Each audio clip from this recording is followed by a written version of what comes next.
Hey everyone, it's Stephanie here, and today I have a video to share a card I've created with the August Simon Says Stamp card kit. This card kit is by far one of my absolute favorites. There is so many fun products in the card kit, and it has everything you need in it to make a shaker card, and that's what I'm going to be doing today for my video. So I'm going to start off. I have the stamp set here that comes in the kit. This is called Flip Flop Season, and it has a lot of fun summary images and a ton of great sentiments to go with. And I also have some cardstock pieces that I've pre-cut. These are all Nina Solar White, and I just have a rectangle piece as well as a frame piece that I created by just combining two rectangle dies together to create a frame. And then I have the white piece that I'm going to be using for my card base. But before I start to assemble the card, I need to do the stamping that I'm going to be including inside the shaker part. So I'm just stamping the little flip-flop images onto another piece of Nina Solar White, and I'm stamping it a few times. I'm not going to end up using all of the images that I stamped, but I just always like to stamp a little bit extra in case I have any problems with my coloring. I have extra images ready to go without having to get my ink and everything out again to restamp. So now that I have everything on there, I'm going to go ahead and color everything in. I'm using some Copic markers, and I'm not using a lot of colors. I'm just using some BGs. I believe I'm using BG 10, 11, 32, and 15. And then I'm also using some orange colors, and I don't remember what those ones specifically were. But I'm just kind of doing one pair of flip-flops with the aqua colors at the bottom, and then I'm going to bring the orange in and use it for the actual top part. And then I'm going to be doing the second pair very similar, but I'm reversing the colors. So I'm going to be using the orange for the bottom area and then the aqua for the top part. And I'm just going to keep going around the flip-flop until I get them the color I want. I'm just using lighter colors to start and then adding some medium and darker shades to just create a little bit of shading so that they look a little bit more dimensional and not so flat looking. And then once I have all of those completely colored, I'm going to go ahead and cut them out with my scissors. And I'm just going to use the 4 pairs, so the 4 extra ones that I stamped there, I'm not going to be using for this card, but I'll definitely hang on to them so I can use them for a different project. So once I have them all cut out, they are going to form part of my shaker card. So I need to go ahead and assemble the shaker part to get it ready for all the inside pieces that I'm going to put in. So I went ahead and cut out one of the pattern papers from the kit, and this is one of my favorite pattern papers in this the group of pattern papers that come in the card kit. It's kind of like looks like a sunburst with lots of different colors radiating from it, and I just thought it was perfect for the background area of this shaker card.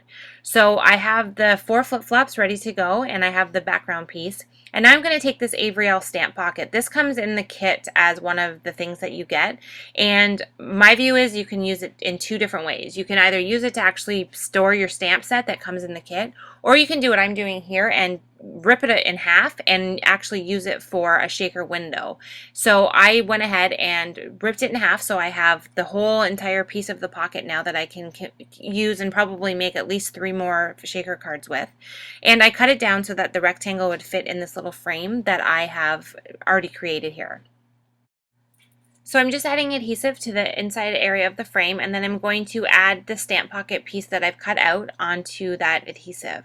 And it's going to give me the finished frame with the acetate front on it so that I can use this for the front of my card, and it will contain all of the little pieces that I put inside of the shaker. So now that I have that all set and ready to go, I'm going to go ahead and prepare it for a shaker card. So you also get this great set of foam squares in the kit, and these are what I'm going to use to add the foam around my frame to give it enough dimension to allow the stuff that I put inside to actually move around. But the squares were a little bit too wide for the frame that I created, so I'm just taking my scissors and trimming off, going straight down that whole piece of foam adhesive, and I'm just trimming off a bit on the side so that they're a little bit thinner. And then I'm just going to take the little pieces, and if you kind of pull on them off the sheet, more than one come off together, so it takes no time at all to add these around the frame. And I just went ahead and completely added them completely around, so you can see now all that adhesive is completely on that whole entire rectangle frame. And then I added my flip-flops into this frame area, and I made sure to flip them upside down since the front of the shaker is actually what's laying on the table. And then I'm taking all of this Martha Stewart confetti. This is also part of the kit contents, and I dumped a ton of it in there. Now, I just want to point out, normally when I do any type of shaker card, I use my powder tool and run it along the inside area, along the edge of the foam tape, and that's just because the foam tape is super sticky. And even though it's the side of it, it still has a lot of stick to it. And all of the shaker pieces tend to stick to the sides of the foam, and they don't move around as freely as you would want. So I always usually use the powder tool to prevent that from happening. But for this card, I actually wanted the little shaker pieces to stick to the side because it's all the little confetti. I didn't use any sequins or anything like that. And I really wanted to have that little tiny confetti stuff that completely surround the inside area of the frame as well. So you can see in the finished photos, that's exactly what happened. The little confetti pieces stuck to the sides of the foam tape, so it has a nice, cool, like confetti border on the inside of the frame. So I really liked the look of that. And that's why I put so much in, because now I still have a ton of loose confetti that's kind of scattering about. And I also added that sun sticker to the inside, and some of the confetti is sticking to the side of that, and I think that that looks just as cool because then the confetti stays in the top area too. So to finish it off, I added some of the October Afternoon Puffy stickers. I ended up taking the smile sticker off. I didn't like it, but I did leave the cloud image. And now I have a great shaker card perfect for the summertime. So thank you so much for watching. I hope you enjoyed this video, and I will see you next time.